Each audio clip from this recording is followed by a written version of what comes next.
Est-il possible de développer de la masse musculaire en même temps que de la force avec un programme type simple et sinistre ou rite de passage? Comme tous les vendredis, je réponds à une question qui m'a été posée par l'intermédiaire du formulaire que tu peux trouver sur le site. Je mettrai les liens en commentaire, en description, selon l'endroit où tu te trouves lorsque tu vois cette vidéo. Une question sur l'un des 5 aspects pour une forme durable: force, mouvement, respiration, nutrition, endurance ou le coaching, l'entraînement en général. Alors, on va remettre un petit peu de contexte pour cette question qui est plutôt orientée force. Les programmes simples et sinistres et rites de passage, ce sont 2 programmes avec kettlebell, en fait, qui sont dans une bonne progression. Simple et sinistre, c'est vraiment un programme qu'on va souvent conseiller comme programme d'entrée dans le monde des kettlebells. C'est un bon programme pour novices et pour débuter. C'est basé sur 2 mouvements, le swing qui est un mouvement dynamique, où on balance le kettlebell en avant avec une forte extension de hanche, 10 répétitions, 10 séries de 10 répétitions, donc de swing, un bras suivi de relevés où on est là au sol, sur le dos, on a saisi le kettlebell de manière sécurisée, on le lève et on va se relever jusqu'à être debout, le kettlebell au-dessus de la tête avant de redescendre au sol. On va faire en fait 10 répétitions en alternant 2 bras à chaque fois. On va même plutôt dire 10 séries de une répétition. Puis ensuite, on a le programme rite de passage qui est lui plutôt un peu plus avancé et qui est une bonne continuation de simple et sinistre et qui va consister là à avoir en fait pour le cœur de ce programme des enfin ce qu'on a appelé clean and press, des épaulés et des développés debout de kettlebell.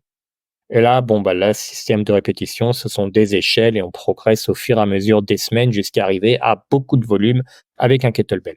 Qu'on peut compléter avec le programme original qui est avec des swings et des snatchs, ou alors on peut faire la préférence plutôt des swings, mais façon simple et sinistre pour continuer de progresser tout en introduisant le snatch. Donc ça, ce sont des programmes vraiment très fréquents, très efficaces pour développer la force. Quelqu'un qui travaille bien comme il faut sur cette progression simple et sinistre jusqu'au palier simple, qui sera donc de faire pour un homme ces répétitions avec un kettlebell de 32 kilos pour les swings et les relevés. Pour les femmes, c'est un petit peu moins, 24 et 16 kilos de mémoire pour le palier simple. On pourra continuer ensuite, donc pour un homme, on va peut-être pouvoir être en mesure de faire le programme de presse avec un kettlebell 20 ou 24 kilos. Et l'idée est de continuer jusqu'à être capable de soulever avec un bras un kettlebell au plus proche de la moitié de son poids. Donc, on peut gagner quand même un niveau de force qui est tout à fait respectable avec ces programmes et de nombreuses personnes ont réussi à le faire. Maintenant, qu'est-ce qu'il en est pour l'hypertrophie musculaire? Peut-on vraiment aussi développer de la masse musculaire? Alors, pour ça, il faut comprendre que la masse musculaire, il y a 2 types d'hypertrophie globalement qu'on peut avoir lorsqu'on pratique la musculation. Alors, encore une fois, parce que je suis sûr que ça va venir dans les commentaires, c'est pas binaire, c'est pas un type ou un autre. On a toujours un peu les différents types d'hypertrophie.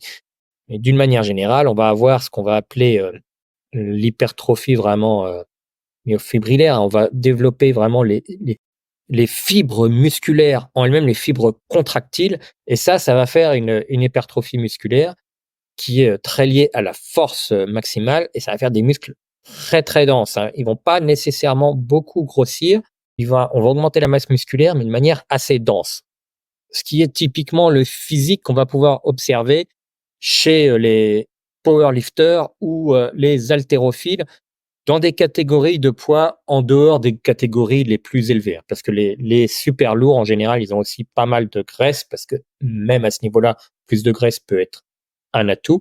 Mais quand on est dans les catégories de poids en dessous, on a des gens très secs, on a des physiques avec vraiment des muscles très très denses. C'est typiquement le résultat de cette hypertrophie plutôt myofibrillaire. Et puis on a une hypertrophie qui est plus sarcoplasmique, qui est en fait tout ce qu'on peut obtenir quand on fait beaucoup de répétitions à une relativement faible intensité. En fait, on va développer bien toutes les cellules autour qui permettent d'apporter de l'énergie.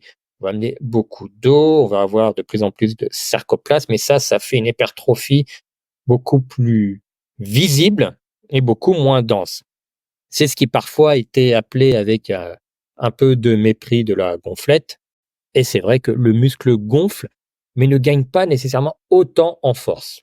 L'idée, j'imagine, quand on veut de l'hypertrophie musculaire, c'est de gagner un muscle efficace. Donc on aura toujours un peu de sarcoplasmique, parce que de toute façon c'est aussi utile, mais on veut vraiment augmenter la taille des fibres musculaires en même temps qu'on gagne en force. Et augmenter la taille des fibres musculaires nous permet de gagner encore plus en force. Il y a l'aspect nerveux et il y a l'aspect structurel. Eh bien, simple et sinistre dans ce cas n'est probablement pas le meilleur programme. Parce qu'il faut bien se remettre dans le contexte que ce programme simple et sinistre, il a été développé pour être un programme minimaliste, donc un minimum d'exercice, un minimum de complications, et qui soit généraliste. C'est pas un programme qui est le mieux pour développer une qualité en particulier. Pour développer purement la force, il y a des programmes plus efficaces. Pour développer purement la puissance, il y a des programmes plus efficaces.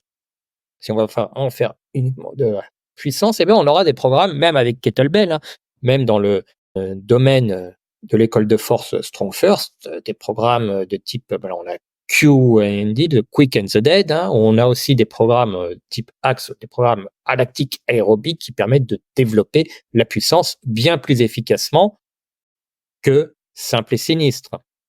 Dans le domaine de la force, on va avoir des programmes, justement, rite de passage par exemple, qui est bien plus efficace que simple et sinistre pour développer la force.